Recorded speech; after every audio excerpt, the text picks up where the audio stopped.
Nah, hujah kedua yang mudah lagi menurut Quran itu begini. Sekarang misalnya ya, yuridu wa bikumul yusra, Allah itu menghendaki mudah. Itu kalau kita maknani, itu gampang. Misalnya begini, ya ini yang ada nyata dalam sejarah. Ada berhala terpahat dari batu, namanya Lata, Uzza, Manat, Lata, Uzza, Manat. Terus ada yang beberapa yang namanya nggak disebut Quran, kata Hubal, kata apa? Hubal. Oleh orang-orang kafir jahiliyah, Lata itu disembah, dikatakan Tuhan. Uzza juga dikatakan apa? Tuhan. Itu kata Allah.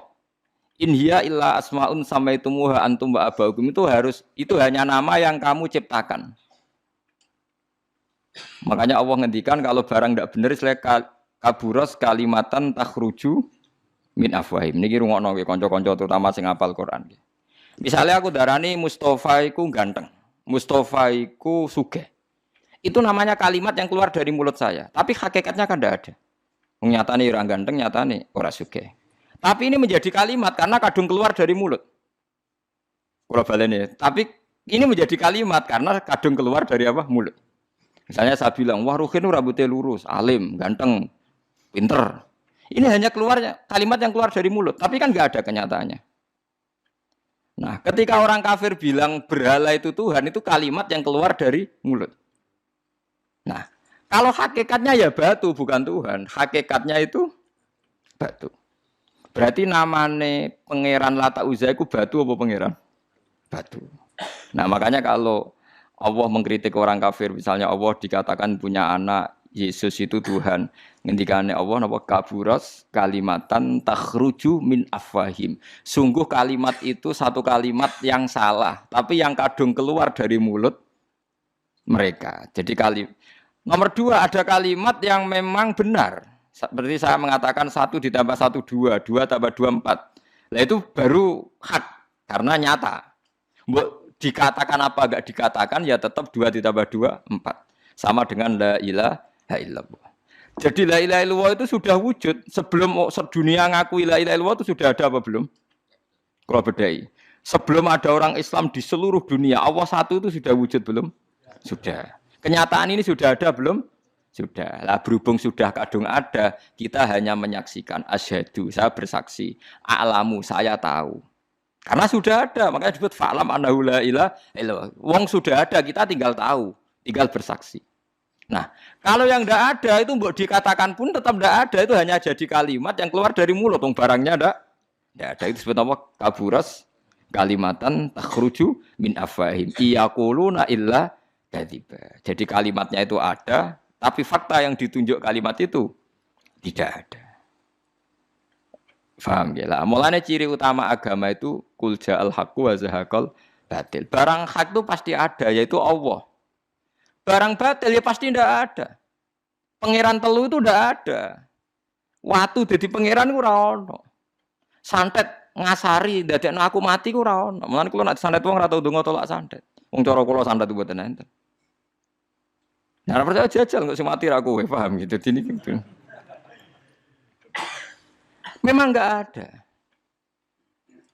Lho soal misalnya tapi wonten Gus yang mati ana dome ning wetenge ngene. Ya sing ana dom. Iku jenenge ora santet itu biasa wedok. Lah nek mati kena santet itu biasa kepelitis truk ya mati. Kena virus. Cara kula dipanteni santet itu malah lambat, kadang 3 dina lagi mati. Cas pleng truk. Cas pleng meneh pesawat.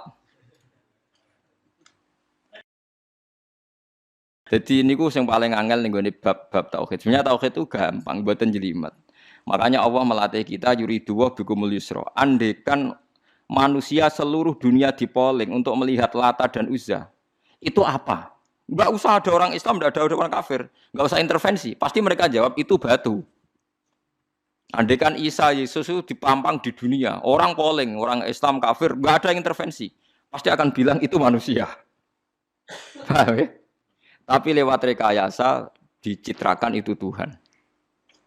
Lata Uzza dicitrakan itu Tuhan. Nah, itu disebut wa makaru wa makarawa. Jadi dimakruh. Dia didesain sedemikian rupa. Misalnya di Yunani itu orang kalau bilang Tuhan itu akal, makanya bilang logos. Log itu logos. Tuhan itu arot. Niki rungokno aja sampai salah, nak salah kafir sampean. Tuhan itu arad, Tuhan itu sifat. Jadi Tuhan itu tidak ada zatnya. Kemudian logos ini nempel di Yesus, kata orang Kristen. Sehingga logos. Logika akal. Makanya kalau orang filsafat darani Tuhan itu akal 1, akal 2, akal 3, akal. Makanya disebut logi, ideologi, log. Nah, pertanyaannya kemudian saat Allah itu arad, Allah itu log, kemudian belum ada tempatnya Allah bergentayangan di mana? Sebelum Yesus ada terus lalu Allah bersemayam di mana? Terus ada orang Majusi bersemayam di api. Nanti yang orang kafir jahiliyah bersemayam di arca-arca itu. Yang orang kuno Majusi di mana di gunung apa? Mungkin orang Sugian di gunung Kawi macam-macam itu terus. Wah, itu kan terus jadi repot. Repotnya adalah kalau sifat itu harus nempel di zat dan zatnya mana nggak jelas. Itu satu. Nomor dua, sifat itu sama mausuf itu mesti dulu mausufnya. Nah, makanya kata ahli ilmu kalam, jangan pernah kamu mengatakan Tuhan itu sifat. Kalau Tuhan sifat nanti butuh nempel napa? Zat. Makanya terus kita diajari walillahil asmaul husna. Allah itu zat. Kemudian pada zat ini ada asmaul husna. Jadi mulai dulu Allah itu al-qayyum, zat yang berdiri sendiri. Nah, ini pentingnya ngaji. Mulane wong alim-alim mesti wali. Ana wong alim ra wali, goblok-gobloke wong alim. Mergo seneng dhuwit bareng.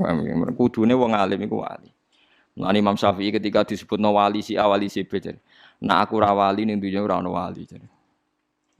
Dadi idza lam takunil ulama auliya alillah fama ala wajil ardi min waliyin. Nah ulama wis gak wali ning dunya wis ora ono napa wali. Karena hanya ulama yang bisa menjelaskan kenapa harus ada tauhid. Nah, ulama ngerti logikanya. Fa'lam annahu la ilaha illallah. Kamu tahu. Bisa diketahui itu karena barangnya sudah hak, sudah wujud.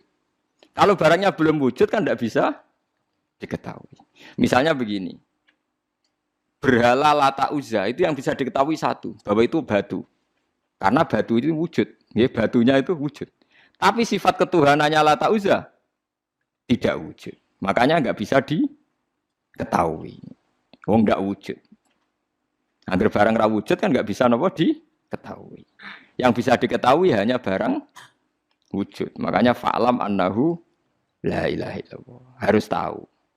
Tapi andai kan kita tidak tahu pun ya tetap Tuhannya Allah. Tahu atau tidak tahu. Nah, ini di sini Quran sering bilang kul aminu bihi aula tu'minu. Cek kowe iman, cek ora iman ini enggak ada pengaruhnya bagi wujudnya Allah ning zaman azali. Di kula baleni malih itu memang. Jadi dulu itu orang-orang terjebak ketika Tuhan yang Yunani dianggap logos, log. Kemudian di Timur Tengah Tuhan itu dianggap satu arad sing nemplek, sifat sing nemplek ning berhala-berhala. Engko ning gone daerah Majusi ning wasani sing nemplek ning napa geni macam-macam. Mon niku walhasil akhirnya semuanya itu kalah dengan tauhid sing digawa Kanjeng Nabi Muhammad sallallahu alaihi wasallam. Bahkan sekarang yang Nasrani pun itu tidak pede dengan teori trinitasnya. Orang kan sekarang tahu semua kan perdebatannya Ahmad Didat sama Stanley Fischer itu macam-macam. Itu kan sampai ada seorang mahasiswi dari Swiss ketika yakin sifat Tuhan yang dijelaskan Ahmad Didat bilang, sepertinya Tuhan Anda lebih menarik. Karena dibilang Tuhan Islam itu tidak punya anak, tidak diperanakkan, tidak ada padanannya. Kalau Tuhan Anda ini padanannya banyak gini-gini terus itu ada orang tertarik. Sepertinya Tuhan Anda lebih menarik. Karena sifatnya lebih apa? Ya lebih menarik. Terus tadi maknanya walat itu kalau menurut ilmu kalam itu dua. Walat itu anak fisik, anak gen. Atau walat maknanya tawalud, konsekuensi dari satu hal. Tapi tidak karena diciptakan. Itu tadi misalnya HP dan pulpen ini benturan itu menimbulkan suara. Suara ini diciptakan HP, apa suara itu tidak ada yang menciptakan? Yuna ilmu kalam dibakas. Nah kamu bilang diciptakan HP, HP-nya sendiri tidak merasa menciptakan. Batu sama batu benturan, terus ada suara. Kamu bilang diciptakan siapa? Diciptakan batu. Batunya takoi, kamu yang menciptakan suara itu. Enggak, saya tidak punya akal loh. Paham? Nah lalu yang menciptakan suara itu siapa? Suara itu udah ada. Yang ada itu kamu dengar suara. Soalnya kupingem darani ngono iku suara. Tapi nak cara akal darani sing ngono apa ya watu. Watune apa benturan. Ini cara ilmu kalam. Lah suaranya biar kupingku suara. Ya sudah begitu.